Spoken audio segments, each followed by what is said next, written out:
What exactly should one expect from this session of the Parliament? Let's discuss that with Swaminathan Ankaleshwar Iyer, consulting editor with ET Now, and along with him Adi Godrej, chairman of Godrej Group and president with CII. Swami, let me kickstart the discussion with you. What are your expectations from Parliament session, and do you expect a lot of uproar before the budget on the chopper deal kickbacks and saffron terrorism? Well, the opposition will want to focus on things other than legislation. The opposition never wants to focus on legislation. It wants to see what are the other things it can protest about. And you are absolutely right. The helicopter deal is a very big issue. I'm sure there'll be a big fuss on that. Saffron terrorism may come up, but that's not such a big issue, and it's only a BJP issue. Inflation is a general issue. I don't think that's one thing where there's going to be an extra parliamentary thing. The question is whether they will try and focus on the increase in diesel prices. I don't think they can really focus on that. The good news for the government is that the inflation rate has been coming down. But definitely I think the helicopter deal is a very big one, and maybe the saffron one. But you know, this will be out of the way, I imagine, within a few days. Then we'll be back on focus with the railway budget, economic survey, and the budget itself. And after that we'll get down to the harder business. I mean, the rape ordinance has to be quickly renewed. That's very clear. There's a 42-day limit. So they need to focus on that. That they can't leave for a long time. Then there are various economic top issues. There's the Food Security Act. There's the Lokpal Act. There's the Pensions Bill, Companies Bill. A number of economic bills. But as said, the immediate focus is going to be the budget and the allied issues. And I think they will have to take up the rape legislation pretty soon. Right, Mr. Godrej, what are your expectations from this time's budget? Will the government be able to maintain the reform momentum? Because that is something that the markets are questioning. Yeah, I think the government seems to be quite committed to maintain the reform momentum. I think they realize that the GDP growth has fallen very considerably to about 5.5%. It needs to be accelerated upwards. Reforms are the best way to do it. Swami, what themes do you expect to dominate the eco-survey budget? Fiscal consolidation for sure. You also think that Chidambaram will be able to strike a balance between tightening the fiscal side and maintaining the growth side? I think Chidambaram is very clear that his number one priority right now is how do we avoid a credit downgrade. If there is a credit downgrade, there are very serious knock-on effects. If there is a credit downgrade, the pension funds pull out, various other guys pull out, the rupee crashes from 55 to 60 to the dollar.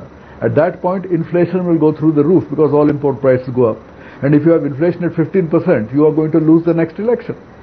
So while there are a lot of people who seem to think, you know, Chidambaram is sort of going for growth. No, sir. Chidambaram's first priority is to win the election. Please remember that. I think on that he's 100% agreed with Sonia Gandhi. Inflation is the number one enemy. Because inflation is the number one enemy, that is why he's going for fiscal consolidation.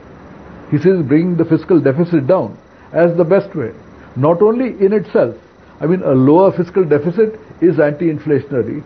Even more important, it will prevent the rupee from collapsing and maybe strengthen the rupee. That will tame import prices and set in motion, hopefully, a virtuous cycle. So I said, I don't think Chidambaram is going to say, let me try and spend lots of money to somehow stoke growth. Absolutely not. The emphasis is going to be, I will stoke growth by improving foreign confidence in India and to that extent Indian confidence as well. I mean, if foreign companies pour money into India, the stock market rises, Indian companies will be able to raise that much more money. They will be that much more gung-ho about investing. And it's not just a question of a budgetary trick or two. In order to improve India's creditworthiness, you can't do it just through the budget. It is mostly measures outside the budget to show that you're serious, and that has started. The increasing of the railway fares.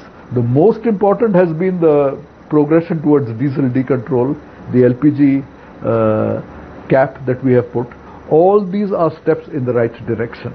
So as I said, it's not a question of will Chidambaram go for growth in the sense of have a budget with lots of spending? Absolutely no. He will go for growth by reviving confidence in India through fiscal consolidation. So, Swami, you believe that, this newfound economic activism is actually with an eye on elections next year. Do you expect some populist measures then to be announced? No, definitely there will be some populist measures. Every budget has populist measures. I mean, in every budget, the finance minister will say, there is so much for scheduled castes, so much for scheduled tribes, there will be so much for backward areas, there will be so much for rural areas, there will be so much for Muslims. I mean, every budget has these. The question is, how large are the sums, and are they even going to come out of the Consolidated Fund of India? You will find a very large number of these budget schemes are actually financed by the banking system. So they don't directly impact on him. Yes, so will there be lots of measures? I'm sure there will, just as there always are. There's a saying that a budget says, no vote bank left behind. And I'm sure this will not be different. But two big things. One is the Food Security Act, which is likely to be introduced in this particular session. And that may have an entry in the budget. That will have an impact on the budget, but the estimates are this is 25 to 30,000 crores. Which is very easily affordable if the diesel subsidy comes down. Very easily affordable. The second big thing is going to be the Aadhaar program, the direct benefits or direct cash program. And while that is, they are portraying it as something that will benefit millions of people, and yet it's not going to cost you money, it may actually save you money. Because right now, all kinds of undeserving guys with bogus cards, non-existent people, ghost rolls, money is going out to all these sources. Once you have biometric identification in the Aadhaar system, all those bogus cards and those bogus muster rolls, they will disappear, and that is going to save money. So we have a rare case of what looks like a popular scheme, and instead of costing money, it can actually save you money. So this, I think, is a very positive thing for the budget. It's possible for Mr. Chidambaram to say, here is this new scheme in order to win votes for the election, and yet it does not cost a lot of money. Mr. Godrej, what about GST?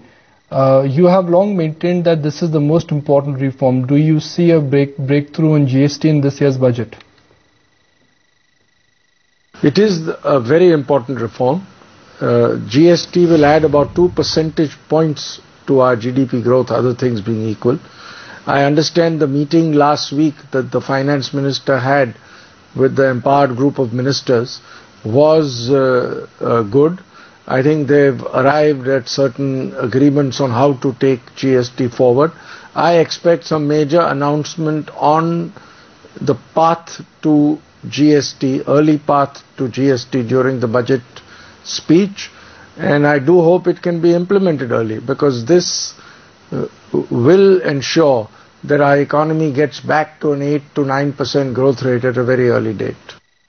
Swami, noise on another farm loan waiver is getting louder. Do you think Chidambaram has room for being generous this time? I think it would be a terrible idea. I think Chidambaram will also say this is a bad idea at this point of time. Please remember, there is no evidence that this farm loan waiver really won you the election. In fact, the latest CAG report suggested that lots of very untoward things happened. People didn't get their money, it didn't even work well. Please remember, in the last election, it is not the case that the Congress won so massively in rural areas. It did much better in urban areas. It swept all the metro cities. In the poor rural areas, it didn't actually do so well. I mean, you find in Bihar, Orissa, Chhattisgarh, Madhya Pradesh, did Congress do well? No, it did not do well. So the idea that the loan waiver somehow wins the Congress an election, I don't think is true. On the other hand, if you have a farm loan waiver, it sends a dreadful message out to the rest of the world that this country is not serious. What you will lose in terms of international confidence is infinitely more than anything you might gain.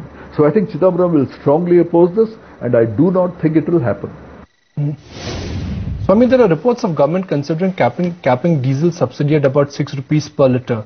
What do you think could be the new subsidy formula?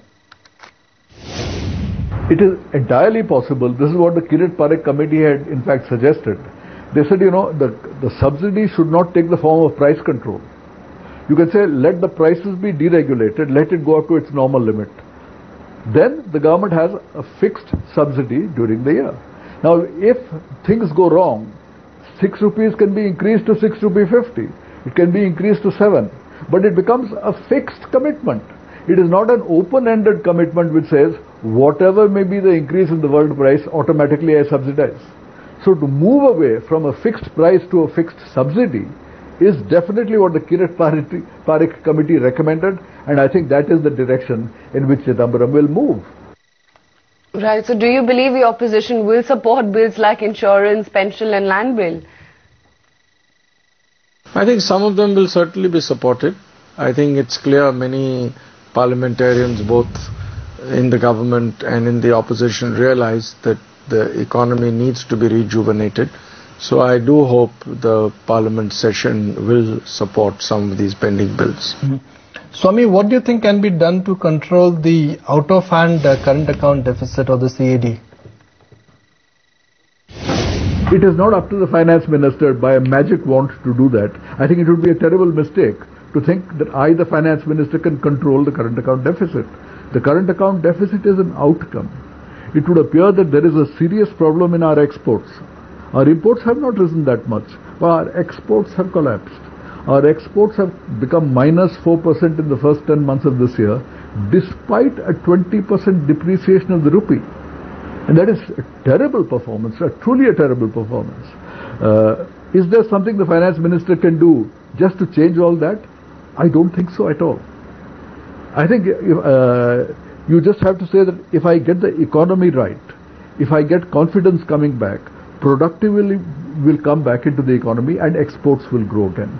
So just giving a little export subsidy here or some interest rate subvention out there, maybe he will give that. But that frankly is not going to transform exports. Exports will be transformed when rising productivity returns to the economy. And that is a very broad-based phenomenon, not directly connected with the budget. It will be connected with a new ethos of encouraging productivity in the economy, getting the economy going. So, Mr. Godrej, do you believe that his options are limited simply because of the fiscal constraint with a fiscal deficit of 5.3%? There isn't much elbow room to boost investments. No, I don't believe so, because what can be done is that the subsidy bill can be brought down very considerably. Already several steps have been taken. For example, railway fares have been raised. A clear pathway to diesel price increases has been worked out. So I think the cost of subsidies in the next financial year will come down very considerably. That will give him the elbow room to create the right incentives for growth. Swami, will BJP come on board for FDI hike in insurance? It is a very qualified kind of hike. It's a kind of FDI plus FII, which is not quite the same as the original proposals. It does raise prospects of pushing it through if the Congress dilutes it in the way the BJP wants. Let us see what happens. Right. So, I mean, Swami, do you see any danger of opposition creating a logjam as we go ahead? The opposition can certainly create a logjam in Parliament, but the problem is the logjam outside Parliament. I mean, if the government is looking so pathetic on state electricity boards not functioning, there's no power, there's no gas, coal is not moving, scam on coal blocks, what does this have to do with the opposition creating a logjam in Parliament? So the government was unable to get its act together on all these large issues. And obviously in Parliament, opposition parties will have a ball when this happens. So yes, they have been obstructionist, up to a point, yes. Nevertheless, this particular Lok Sabha in these last 3-4 years, I think they have passed about 100 bills. So it's not as though nothing has been passed. Mostly they are not very important bills, they are minor bills. Nevertheless, a certain amount of business is going by. So I think it would be unfair to say that the BJP is preventing anything from happening. What is certainly true is that business is much less. A large number of days devoted are being wasted. That is a minus point. But it is not a complete logjam. Mr. Godrej, there is a talk of possible higher tax on the super rich. Experts believe that such a tax may not boost revenue significantly. Do you believe that it could hurt sentiment on corporate India? Any increase in tax rates in this budget could very badly affect sentiment, investment sentiment, corporate sentiment, international sentiment. I think high tax rates have never worked successfully in India. Moderate tax rates are important. Any increase in tax rates, whether in direct taxation or indirect taxation, to my mind, will send a very negative signal. Swami, do you think the economy has bottomed out, and can Chidambaram bring around a turnaround? Let me not jump the boat. I think we have bottomed out. I think things are going to improve. But actually it's too early to say. There are some hopeful signs. I mean, Chidambaram talks about green shoots. Various others say, we are now having all these meetings, getting together, we're going to take off. So I think I would be optimistic about it, but we need some solid figures on the ground before we can say that there's a turnaround. Right now, if you look at the industrial data, you look at the export data, they are very bad. There's no sign of a turnaround yet. When that happens, then I will say the worst is over. Swami, effectively this is the only session where some work can be done. Post that we have many state elections and national polls in 2014. How important is the current session? I disagree with the notion that because there are state elections you can't do anything. I think nevertheless you will go ahead. No doubt about it. So, this is an important session of Parliament, but this is of course principally about the finance bill. Many of the others we hope will come in the monsoon session and the winter session. There will not be paralysis. In the last winter session, if I am not mistaken, at the end of it all, 27 bills were passed. So it was not a write-off. I mean, there was paralysis for many days, but at the end of it all, they did pass quite a few bills. And believe me, I think that will happen in the monsoon session also and winter session, assuming, of course, that the government does not fall before then. Okay, fair point. Swami as well as Mr. Godrej, good to have you guys on board with us and discuss what's the expectation from the budget.